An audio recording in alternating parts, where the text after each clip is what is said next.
Hinamon ng Saudi Arabian billionaire Turki Al-Sheikh ang buong Asia at maging ang bansang Mexico na maghanda ang mga lower division fighter sa 122 sa mga nasabing lugar dahil nagbabalak ang Saudi promotion na magkaroon ng Super Bantamweight Tournament na gaganapin sa Saudi sa taong 2025. Kung malala ay nauna nang nagkaroon ng Bantamweight Tournament noong taong 2018 sa Japan, na kung saan ay napanalunan ni Inoue ang Muhammad Ali Trophy kontra sa ating kababayang si Nonito Donaire.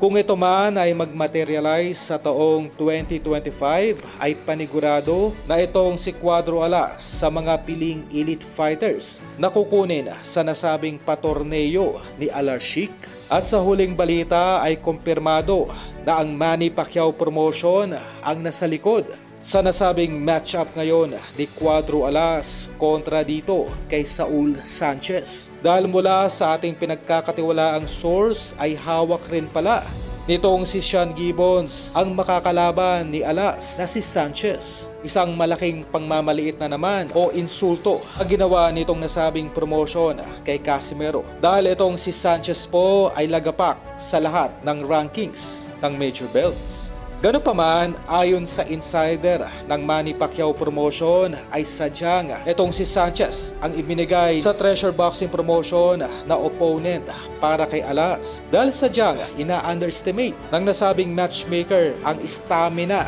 ng ating kababayan.